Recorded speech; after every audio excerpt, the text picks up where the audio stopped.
Hello everyone, I am Tove. I'm recently back from a trip to South Australia filming the great white sharks, dolphins, sea lions and the leafy sea dragon. I am just about to go home and edit a piece with Richard Fitzpatrick, an Emmy-winning cinematographer who was with us on our trip, and we talked about the GoPro.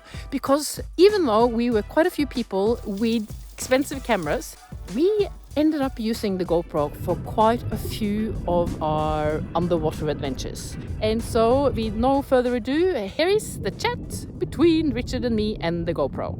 I just thought we'll just basically have a chat why we want to talk about the GoPro, and maybe you can start by introducing yourself, Richard. I'm Richard Fitzpatrick, and I'm an underwater cinematographer and marine biologist based in Cairns, Australia. Yeah, we're out there doing shark research all the time and filming, and a lot of it overlaps. Some of our funding we get to make documentaries allows us to do new shark research, and new shark research allows us to do new documentaries. So it's a bit of a hybrid symbiotic relationship, one would probably call it. That you created for yourself is fantastic. It's very exciting. And how come we want to talk about the GoPro now? I mean, I shoot on lots of different formats. So we use Red, Phantom Flex, Super Slow Mo, drones, 360. But you can't overlook the effectiveness of the little old GoPro. Especially like our trip last week, we were in shark cages where it's pretty bouncy and you got little narrow slots to film in. Even we had a day we were jumping in and out with dolphins last week, and those with the GoPros got better footage than those with the bigger cameras because you're more mobile. So they still have a place in our documentary making, especially on our action sequences where we can put them on top of our head or on the chest, even on the poles that we use to tag the sharks. So they give us very interesting creative angles. So they're definitely a very good tool. And there's a lot of things you can do with these that just impossible on the bigger flasher camera system. So they should not be overlooked. Essentially, when you're underwater, what you want to do is shoot at double the frame rate that you normally shoot at. So normal video in the European countries is 25 frames a second, whereas these you can go up to 240 frames. But generally, unless it's really fast action, I generally use these in 50 frames a second, and then when you play it back, that allows you to play everything at half speed. Which for underwater looks better. It gets rid of the noise of the wave lenses from the sun. That flicker of light that you get on the corals and the white sand just smooths it out a little bit. And for little fish that are darting around, just slows them down. We've used them up to 240 frames a second where we've been putting them in high risk things like crocodiles grabbing them and sharks grabbing them, and you get to slow that down at 25 frames a second. So you essentially, the action's 12 times slower. It's great footage. Fantastic. Okay, so just to sum that up, that would mean that, for example, with the dolphins that we did last week, I would shoot 50 frames a second, and then when I import it into DaVinci, then I would set my project settings for 25 frames per second. Is that correct? Yes, and then you've got the choice of playing it real time or slow. So then you can right click on it at any stage and then go play back at 50% speed.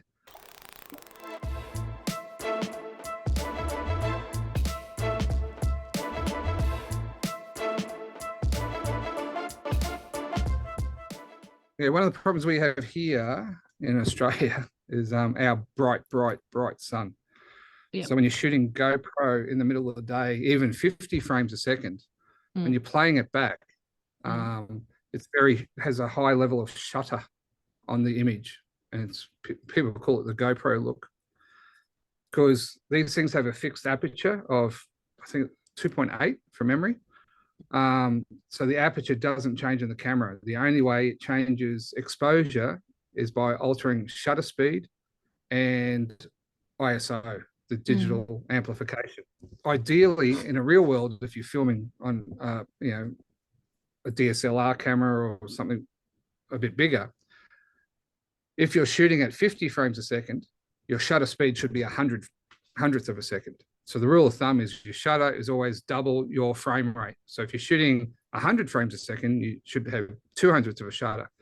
If you're getting up to a 200th of a shutter, then you don't have to worry about low light when you're in Australia because there's so much sun.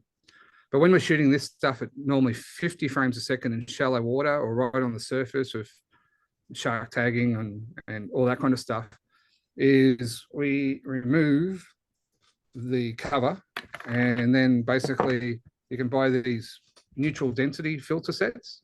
And typically we just put on ND8, which is the lightest of them all. And essentially it's just like sunglasses for the camera, which means that if I go out and shoot that now bright sun, instead of shooting at, 500ths of a second, it'll be down to, 100, 150.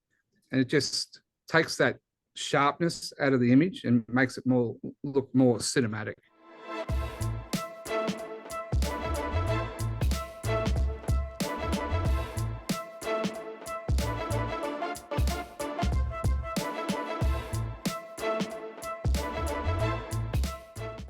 The other thing cool about these cameras, besides high speed, is we use this a lot time lapse. So the recent one we did for Discovery Channel, Disney Channel, Supernatural, the series for James Cameron, the nocturnal sequence of the epaulet sharks, we used heaps of GoPros to do the time lapse of the tide change on the reef. And because we wanted the action really, really blurry, we actually put on very heavy neutral density filters, and then we locked the ISO of the camera, which you can do in manual mode, which meant the exposure ended up being it was over 10 seconds exposure. So everything in the image was blurry except for the fixed corals. So you had that really smooth, buttery look on the time lapse. So all the fish in action looked like, cars at high speed when you do time lapses and you see the streaks of light. Yeah. So, and during the day too, if you're doing time lapses of the reef, like tide changes and people and all that kind of stuff, just to have the big blurry trail of cars or people, and it takes you watch it gets rid of the hard edge of waves. So if you're doing a time lapse of the sea level changing, it just goes down like this beautiful curtain. And again, using neutral density filters to increase your shutter or decrease it to a second or two, you can get really cool effects. Did you have them just on tripods on certain places on the reef then? Yeah. We just had them on little tripods with a dive weight, and just had them in heaps of different locations because the tide change where we were was only like half a meter, but you find it was a really nice little coral pool and things like the sea cucumbers, then which move really slowly. They look like really smooth snakes crawling around the ground and all that kind of stuff. So playing with neutral density filters is a lot of fun. You can get a lot of, for a little camera, they're bloody amazing what you can do with them. Fantastic. That's wow. Okay, cool. I remember using neutral density filters back in the days, but on other cameras. See, my kits of them. And, yeah. And what about other filters then?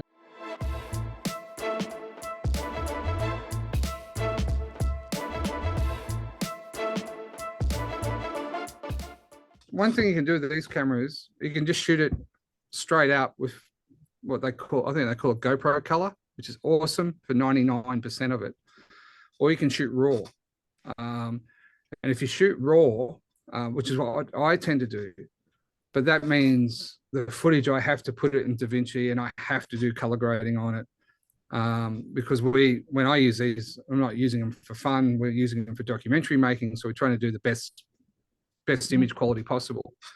And so I shoot raw without any color filters generally, and then just do all the color correcting in post. But if you're a person, and we've got tour guides up and down the reef, and people that have to make a video that day, as the boat's coming back in, make a tourist video, have to put it on Instagram that night for their business. The color straight out of these is awesome. And sometimes then that, the color filters can be effective if you are scuba diving. There's no real need for them if you're just snorkeling in the shallows. The color on the new models is amazing. So it just comes, and the other thing too, if you shoot raw, it uses up a heap more card space, uses more battery, creates more heat. So it's just thinking about what your end use is dictates how you set the camera up in the first place.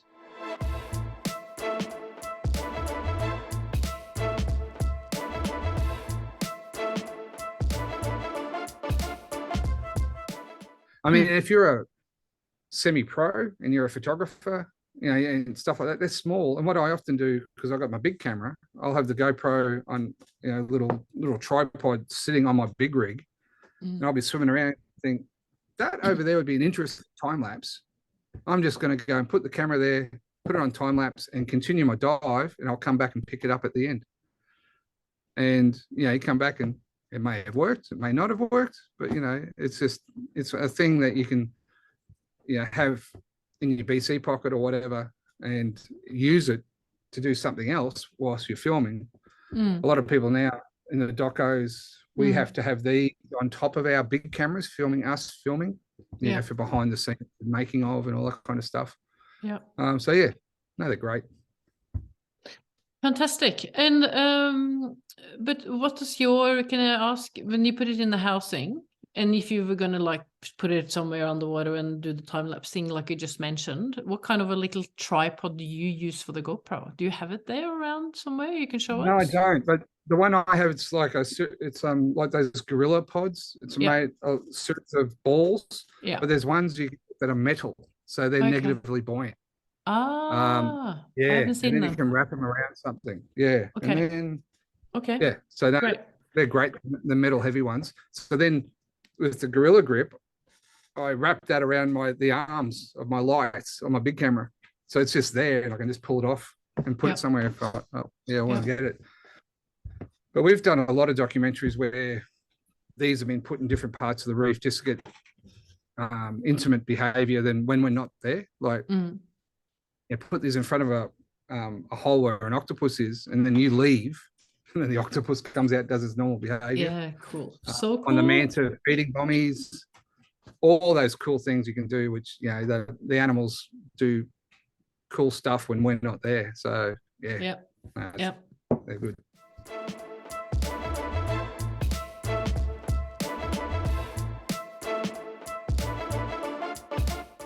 Wow, what a dog. That's the one I used a little bit. Yeah, so you use this one. So they're only about 100 Australian dollars, whatever that's in. Norwegian crowns. Norwegian crowns. Yeah.